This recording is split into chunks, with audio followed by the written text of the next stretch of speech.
Hey guys, welcome back. For those of you who are returning, um, those of you who are, my name is Dane.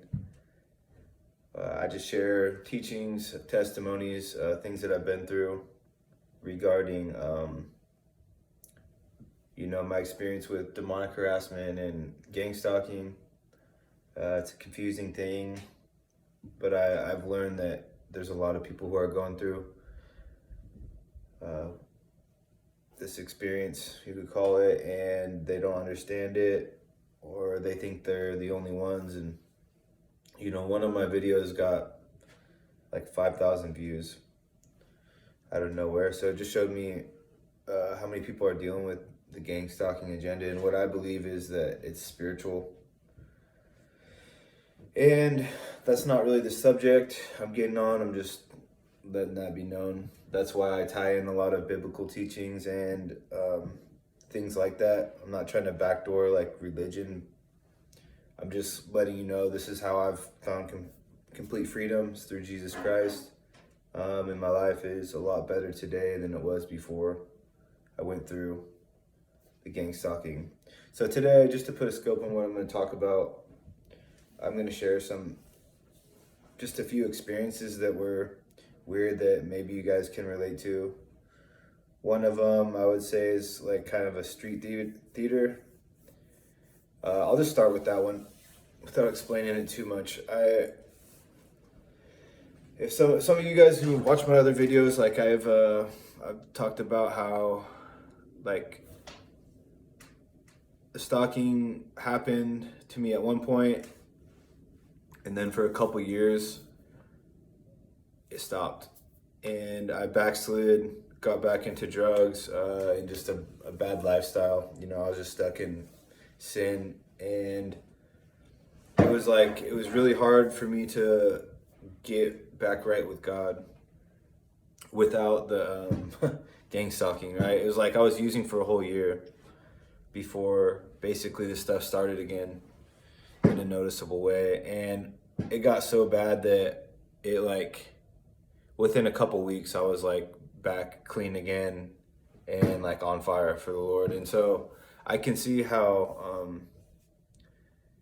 this can be a form of discipline that we're under from God, and discipline is always for the outcome, right? So it was a good thing, and David even says this. King David, he says it was a good thing that I was afflicted, because before I was afflicted, I had gone astray, and now he follows his commandments, basically. So like the discipline is for us when we leave God's like narrow path, right? And it's actually a form of God's love to discipline. It says that God disciplines the one whom he loves, right? So it was a good thing for me. It got me where I need to be. My life's good today, and it just keeps getting better. So this was during the second time that things started picking up, and it was almost like the second day when things got really, really nuts. So I'm driving to my boss's house. I was working construction, and they were doing some work on the exit. And so where I could normally take a left, they weren't allowing a left turn there because it was blocking up traffic. So I had to go past the light, flip around, and then take a right instead of just being able to take a left going this way. And so from the time I went through the intersection going this way, from the time I was back taking a right at the intersection, it was probably like a minute. Like I hit the first driveway, maybe less than a minute. And so when I went through, everything was normal. When I went back, there was a car in the intersection with a bucket, like from a backhoe. I don't even know how this happened. Like there was a backhoe bucket through the windshield of this car. There's no one around. Like I didn't even see how this could have happened. Like, I literally just drove through this. No backhoe sitting there, not in the middle at least of the intersection. It was like I didn't see any activity, right? And it's just like, it was so strange, you know? I'm just like, okay, how did this happen? How would it fall off? How would it get perfectly underneath? Like, and it happened so quick. Like I said, it was only like a minute or less. And it was just one of those things that I'm just like, it just felt like a street theater deal, you know, where it's like they're just doing weird stuff. So I don't know. I just think about how like all that would have been timed out. Like, first of all, how'd the bucket even fall? It landed right perfectly on the windshield when the car was driving by, and then it happened within the 30-second to a minute window where it wasn't there, and then it was there on my way back. And I was just like, you know, I was late to work, so I had to go. I wasn't like hanging out. And it's like I didn't see the driver there. I didn't see anything going on. And the weird part too was like when I got to my boss's house, there were some other coworkers that were like, you know, those types of people, like the Gangstalk, like, just, you guys know what I'm talking about when you're going through this. You know, the narcissistic, only care about yourself, like just kind of dark people. Like, they worked at my work. And when I was telling them, I was like, dude, something was right down the street. I just told them the story, what I just said, right? And one of them was like, he was like all excited about it. He's like, all right, yeah, someone's morning's completely ruined, yeah. And he's like celebrating it, and I'm just like, what the, you know what I mean? So that's just what it was. I don't really have much to say other than that, but it was very strange, and logically I just don't know how, you know, if it was real, it was weird. If it was fake, it was weird. But you guys that have been through this stuff, you know what I'm talking about. It's just like you just see the weirdest stuff. And that one just came to my mind. Another strange thing that happened, I was, so like I've talked about this in other videos, like when I was on the street, like they would send people around me to try to like intimidate me, you know, like, you know, scary looking people and all this stuff, like. And this was one of those deals where this dude was like, you know, like all staring at me and like walking towards me, and they're trying to get me to like be in fear. And so at this point I had stopped like running from these people, and I would just go straight up to them, you know, and just be like, what's up? So like I walked up to this dude, like I was just like went straight towards him, right? As soon as I seen him, I was walking this way, he was kind of walking towards me, and I turned towards him, started walking towards him, and then I got up to him like, what's going on, you know? Like basically like, why are you looking at me? And this dude's like, oh, he's like, and then like I don't think he was expecting it. So then he started kind of backpedaling, was like, oh, and he goes, hey, he's like, you're walking that way, right? And I was like, yeah. And he's like, you see that guy right there? He's like, that's my friend. And this guy was like a couple 100 yards away. He's like, ask him if he's gonna come back. Ask him if he's gonna come back. And so I was just like, okay, whatever. I wasn't even really planning on like asking the dude. I was just like, you know, this guy's up to something. And so I started walking away, and this car pulls off the main road and pulls up by me to where like I'm in like a parking lot of like a mall basically. And so this car that was nowhere near us, they drive up kind of by me, not super close, but probably, I don't know, 30 yards, 20 yards. And so the guy had asked me, ask my friend if he's coming back. That's my friend over there. And this car like pulls up out of nowhere, and they roll down the window, and the guy in the passenger seat, he goes, hey, tell him he's not coming back. And I'm just like, what the, like, there's no way they could have heard, like, I don't know. It was just one of those things that just makes you uncomfortable, because it's like, okay, how are they hearing this? Dude, so you guys know what I'm saying. I hope I explained that. Like, this car that wasn't involved in the conversation, wasn't near us, nothing, like, just somehow knew what me and this dude were just talking about, and answered the dude's question for the guy that he wanted me to go ask. Just strange. Let's see. Okay, another one. This one was creepy. So this is when I was in Bend, Oregon, and I was living on the street out there, and I was like pretty much by myself this day, like almost all the whole day, just running around trying to make some money, you know, by myself. I was riding a bike around, and all day I was singing this song that was stuck in my head that I had heard. And it wasn't a radio song, and I've never heard this song be played by anyone else. Like, it's not something that you would hear unless you search it, basically. And so it was like stuck in my head. I like this song, right? And I'm just like, I was like singing it all day. And that night I'm at a gas station. It's late, you know, it's like 1 or 2. And I'm sitting there, you know, smoking a cigarette. And this car pulls up, gets out of the car, and then he looks at me and he starts whistling the song I was singing all day long. And there's a movie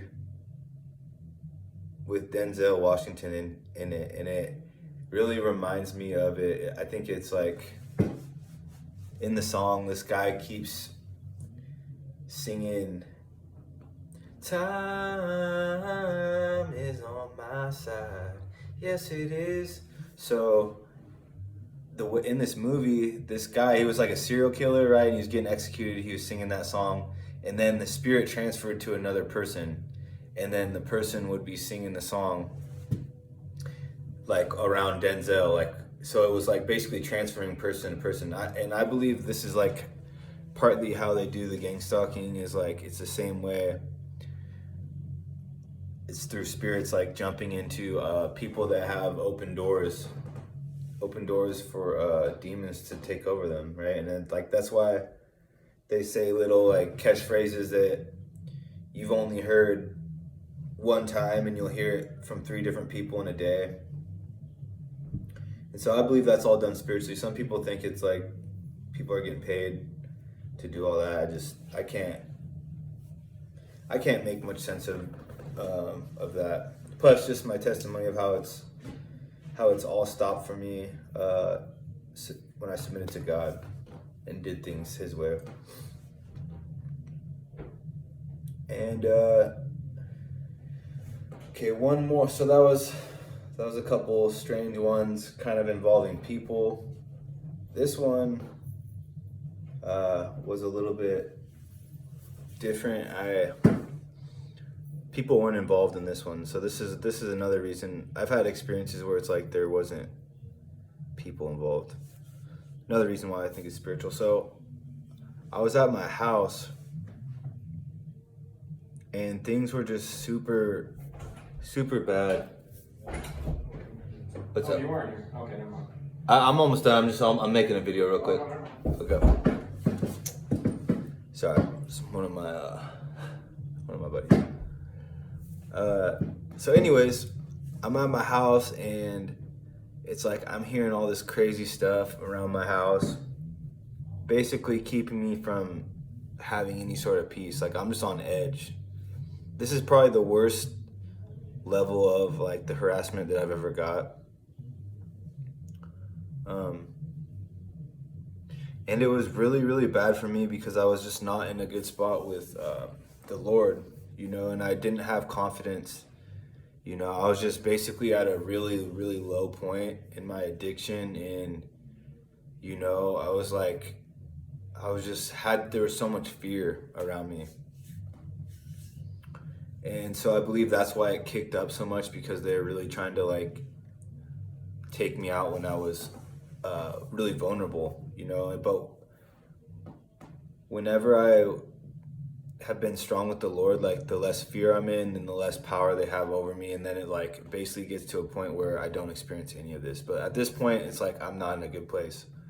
Like I'm like freaked out. Like my door, there's like just weird noises around my house, right? Like my door is shaking. Like I keep thinking someone's at my door.